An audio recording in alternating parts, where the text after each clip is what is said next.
Bismillahirrahmanirrahim. Assalamualaikum warahmatullahi wabarakatuh. Bertemu lagi dengan mata pelajaran sosiologi. Nah, pada video sebelumnya kita telah membahas mengenai lembaga sosial. Nah, di video kali ini kita akan memasuki materi yang terakhir di sosiologi kelas 10 semester 2, yaitu mengenai metode penelitian sosial. Oke, perlu kalian ketahui bahwa yang namanya penelitian harusnya kalian sudah melakukannya di jenjang SMP mungkin ya. Nah, penelitian ini merupakan bagaimana cara kalian memecahkan suatu masalah atau memecahkan rasa keingintahuan kalian terhadap suatu fenomena, suatu kasus, dan lain sebagainya. Nah, kali ini di dalam penelitian sosial kita akan membahas peristiwa atau fenomena-fenomena yang sedang kekinian, tetapi dikemas dalam suatu penelitian sosial. Nah, di dalam metode penelitian sosial ini ada 4 subbahasan. Yang pertama adalah metode penelitian sosial. Yang kedua adalah ada sumber penelitian. Yang ketiga ada etika penelitian. Dan yang terakhir adalah bagaimana kita melakukan langkah-langkah penelitian. Oke, next lagi. Kita memasuki bahasan yang pertama, yaitu metode penelitian sosial. Nah, metode penelitian sosial terutama dalam mata pelajaran sosiologi dibagi menjadi 2. Ada metode penelitian kuantitatif dan juga metode penelitian kualitatif. Kita bahas yang pertama terlebih dahulu. Metode penelitian kuantitatif, yang pertama ada metode penelitian kuantitatif. Menurut Creswell, metode ini adalah metode penelitian yang gunanya untuk menguji teori serta mengkaitkan atau menghubungkan antara variabel. Nanti kita akan jelaskan apa sih kenapa ada variabel di dalam metode kuantitatif itu. Dan metode kuantitatif ini nanti hasilnya akan berupa angka atau statistika atau berupa presentase. Misalnya nanti kesimpulan penelitian kalian 50% siswa SMA Negeri 2 adalah siswa yang tingginya di atas 170 cm. Nah, itu adalah contoh hasil penelitian dari kuantitatif. Oke, yang berikutnya adalah variabel penelitian. Nah, di dalam penelitian kuantitatif ini yang membedakannya dengan kualitatif adanya suatu variabel penelitian.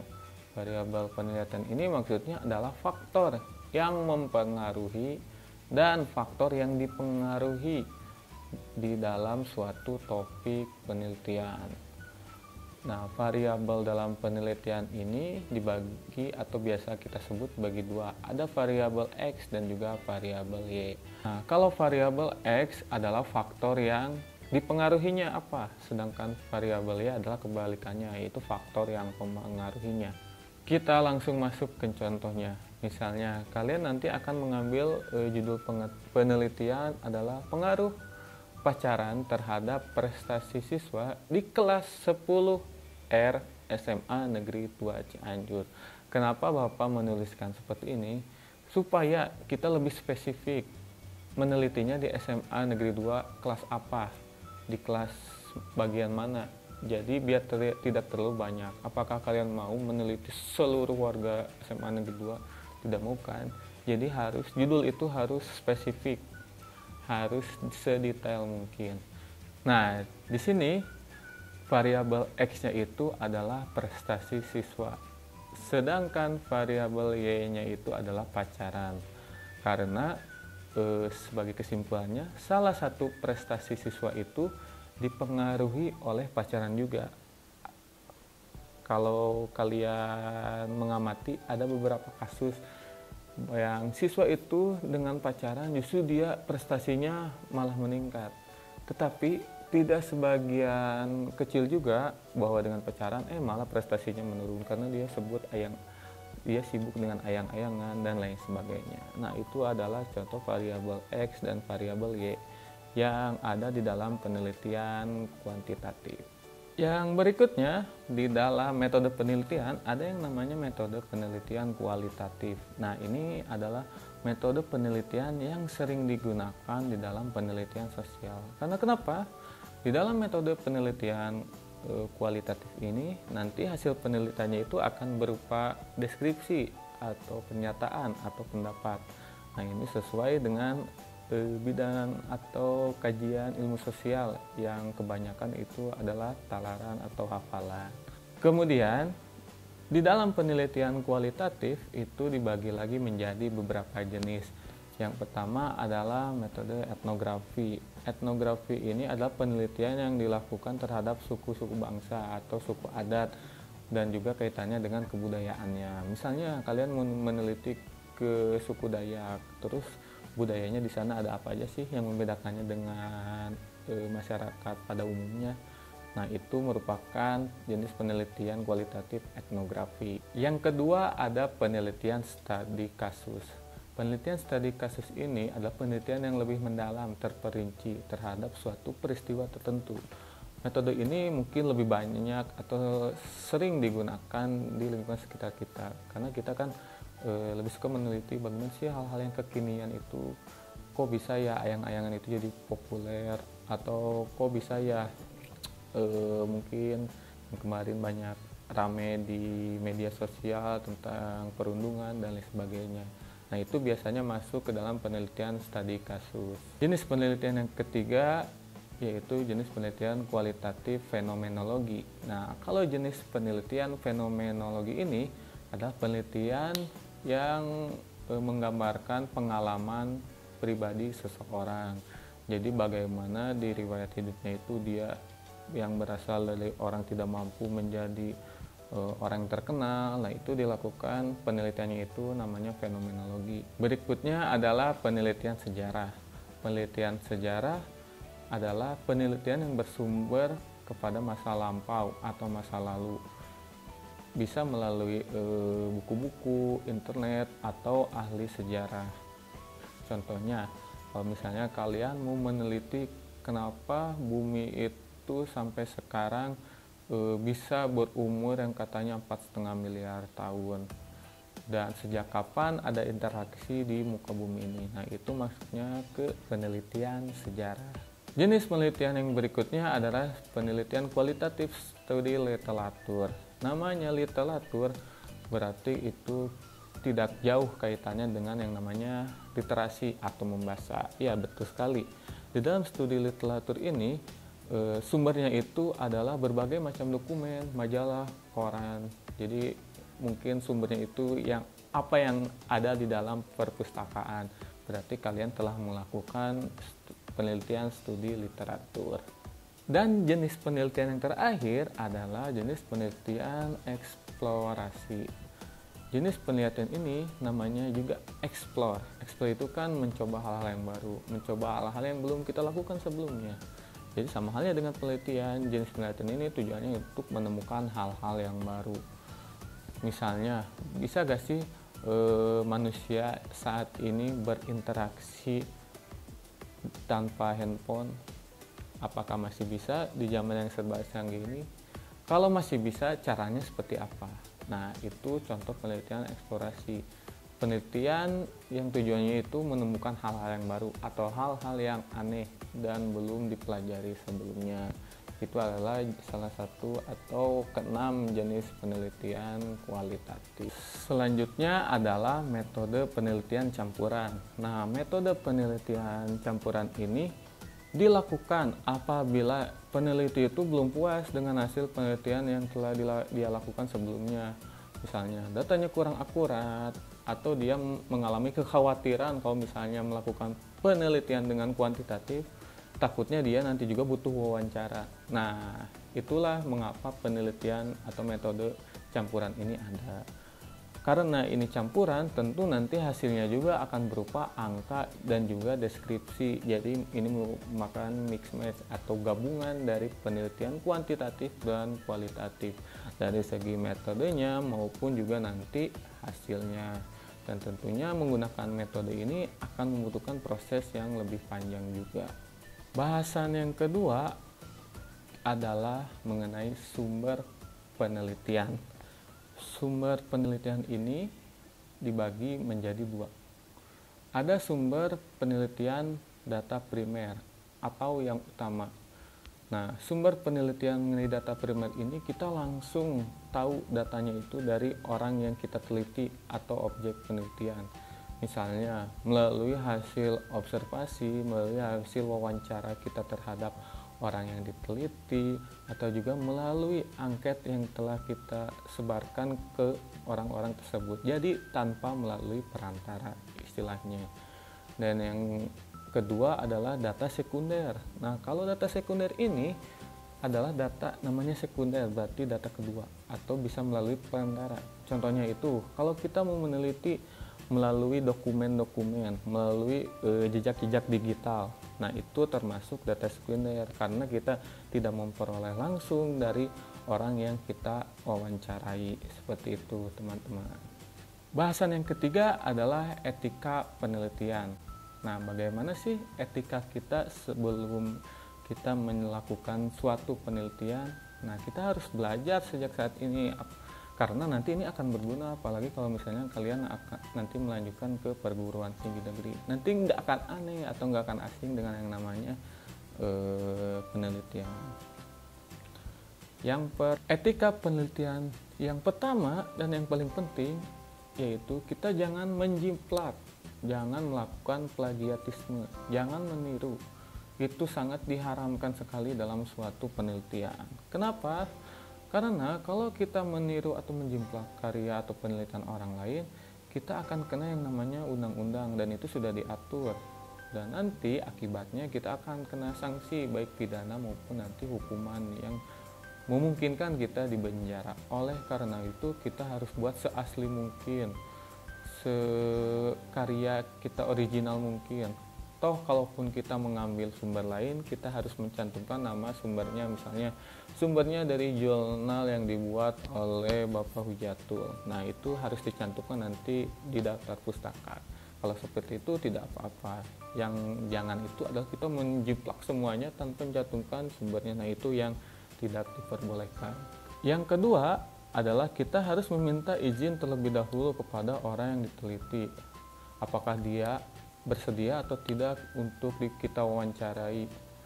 Dan alangkah lebih baik lagi jika kalian memiliki surat pengantar, misalnya dari sekolah atau dari pembimbing kalian yang menugaskan atau yang berisikan bahwa kalian diberi tugas untuk melakukan suatu penelitian kepada orang ini dari tanggal berapa sampai tanggal berapa. Nah, itu akan lebih baik. Intinya kalian jangan memaksakan orang tersebut untuk kalian wawancara. Itu tidak sesuai etika seorang peneliti. Yang ketiga, kalian harus bisa menjaga kerahasiaan informan atau orang yang kalian wawancari.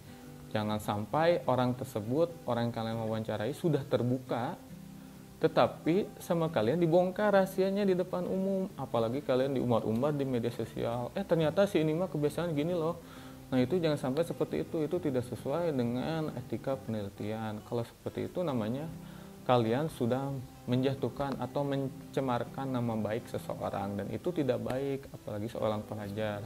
Itu tidak baik dan tidak boleh dilakukan oleh seorang peneliti. Yang keempat, data yang telah kalian peroleh jangan dimanipulasi atau jangan diutak-atik lagi. Sudah biarkan saja seadanya. Misalnya, kalian melakukan wawancara kepada seorang guru, kata guru itu ternyata si ini ternyata pendapat guru itu di sekolah ini. Nah, kalian harus tuliskan lagi sesuai faktanya demikian, jangan dirubah-rubah, jangan diutak-atik. Itu kan pendapat orang lain. Etika yang terakhir, kalian harus menjaga yang namanya sopan santun. Tentu ini toh kalaupun tidak masuk etika penelitian ini, kalian harus menjaga kepantun dan juga kemanapun yang namanya sopan santun. Kalian harus bersikap ramah, menggunakan bahasa yang sopan, berbicara seperlunya, jangan memotong pembicaraan apalagi orang yang lebih tua. Nah, itu akan berguna pada kalian ke depannya. Buatlah kesan pertama terhadap informan itu baik sehingga si informan kalian juga enak nantinya memberikan data yang mereka miliki. Bahasan yang terakhir mengenai langkah-langkah penelitian. Nah, sebelum kita berbicara langkah-langkah penelitian, kita harus tahu dulu perbedaan antara penelitian kuantitatif, kualitatif, maupun campuran. Nah, perbedaan tersebut bisa kalian lihat di dalam tabel ini. Bagaimana setiap penelitian itu ada kelebihannya dan juga ada kekurangannya, serta teknik pengumpulan data apa yang dilakukan dalam setiap metode penelitiannya. Dalam metode kuantitatif, metode ini kelebihannya datanya itu akan lebih spesifik karena merupakan hasil dari hitungan atau mengisi angket yang telah kalian sebarkan. Yang namanya hitungan itu kan masuk ilmu pasti atau dalam persekolahan itu ilmu alam. Jadi tidak mungkin ada yang namanya meleset. Jadi kalau misalnya hitungannya segitu, ya udah segitu, tidak akan ada yang namanya pendapat lain. Nah, itu adalah kelebihan metode penelitian kuantitatif. Sedangkan kelebihan kualitatif, kelebihannya itu datanya itu banyak pilihannya, opsinya banyak, pernyataannya banyak, sehingga kita enak memilah dan memilihnya. Dan metode kualitatif ini lebih mudah dilakukan dibandingkan metode kuantitatif, karena metode kualitatif ini pengolahannya kalian cuma memilah dan memilih pernyataan yang sama, pendapat yang sama, kemudian kalian simpulkan dan itu adalah hasil penelitiannya. Beda halnya dengan metode kuantitatif, kita masuk ke kekurangannya atau kelemahannya. Metode kuantitatif ini prosesnya lebih panjang karena analisis datanya juga lebih panjang dan lebih rumit. Ya, kalau kalian tahu yang namanya hitungan itu harus benar-benar sesuai, jangan sampai meleset.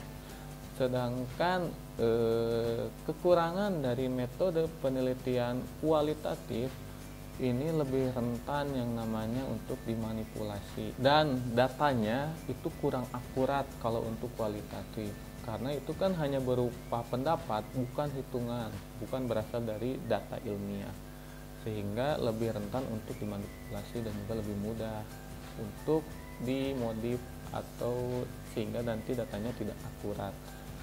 Nah, untuk teknik pengumpulan datanya yang kuantitatif itu adalah kalian bisa melakukan atau mengerjakan yang namanya membuat angket pernyataan. Ada misalnya pendapat ini, misalnya apakah setuju sekolah tatap muka? Ya, tidak, ragu-ragu. Nah, itu adalah contoh angket atau kuesioner. Sedangkan teknik pengumpulan data kualitatif itu bisa kalian lakukan dengan cara observasi. Observasi itu contohnya kalian melakukan pengamatan. Oh, si itu mah mainnya suka sama si A, si B, si C di sekolah mah. Sedangkan di luar itu mainnya sama si A, si B, si C. Nah, itu yang namanya observasi. Kemudian ada wawancara. Sebelum kalian melakukan wawancara, kalian harus membuat yang namanya daftar pertanyaan. Nanti kalian list dulu sebelum kalian melakukan wawancara. Pertanyaan misalnya buat guru apa aja, pertanyaan misalnya buat siswa apa aja, pertanyaan misalnya buat orang tua siswa apa aja. Nanti itu akan beda-beda loh pertanyaannya.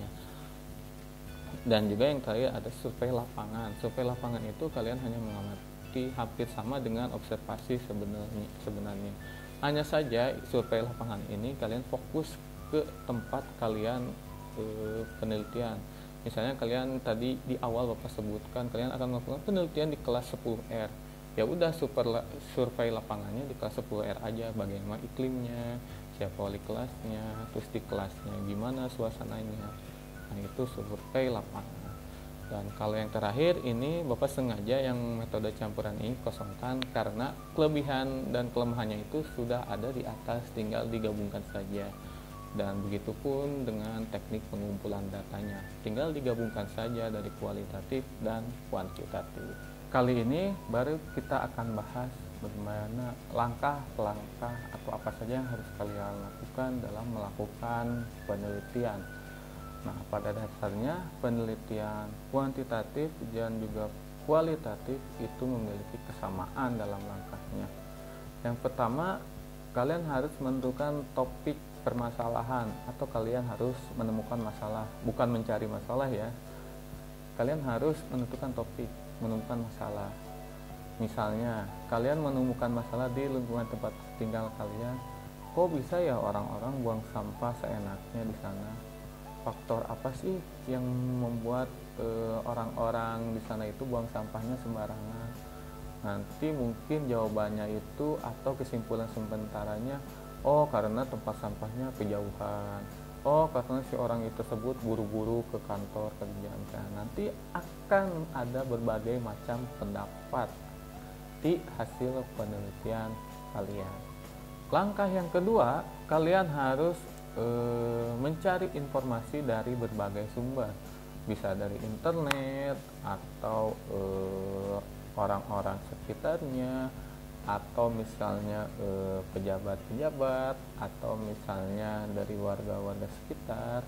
Pokoknya berbagai sumber yang kalian mampu untuk olah, tidak ada batasan, bisa dari buku, dari majalah, dan lain sebagainya. Itu akan menjadi referensi kalian untuk melakukan suatu penelitian. Yang ketiga, kalian harus membuat yang namanya rumusan masalah. Rumusan masalah ini adalah suatu daftar pertanyaan. Ini beda ya dengan pertanyaan wawancara. Rumusan masalah ini adalah pertanyaan utama yang ingin kalian pecahkan atau yang ingin kalian tahu di dalam penelitian tersebut. Misalnya, kita balik lagi judul yang awal, pengaruh pacaran terhadap prestasi siswa. Nah, contoh rumusan masalahnya itu, usahakan kalian menggunakan kalimat tanya bagaimana. Kenapa? Apa nggak boleh? Kenapa nggak boleh? Mengapa nggak boleh? Siapa nggak boleh? Bukannya nggak boleh, tetapi bagaimana itu adalah menggambarkan suatu proses. Jadi kalau proses itu biasanya menggambarkan yang namanya runtutan tahapan. Begitupun dengan penelitian ini. Jadi kalau misalnya pertanyaannya yang bagaimana, itu sudah mewakili 5W1H yang tadi. Contoh pertanyaan yang tadi, misalnya, bagaimana siswa di kelas 10R bisa pacaran? Itu menggambarkan proses kan. Kok bisa sih siswa itu masih siswa tapi pacaran? Nah, nanti kalian akan pecahkan lagi menjadi beberapa pertanyaan. Nah, itu akan masuk ke namanya pedoman wawancara atau daftar wawancara, pertanyaan wawancara nanti. Terus yang kedua, bagaimana, nah ini boleh langsung ke intinya. Kalau pertanyaan kedua, bagaimana prestasi pacaran bisa mempengaruhi prestasi siswa? Kok bisa pacaran bisa menaikkan prestasi siswa? Kok bisa pacaran bisa menurunkan prestasi siswa? Nah, ini juga kalian pecahkan lagi menjadi beberapa pertanyaan. Misalnya, prestasi apa yang telah kamu dapat? Terus kamu sudah ranking berapa di kelasnya? Itu pertanyaan-pertanyaan receh seperti itu nanti kalian tuliskan di daftar wawancara.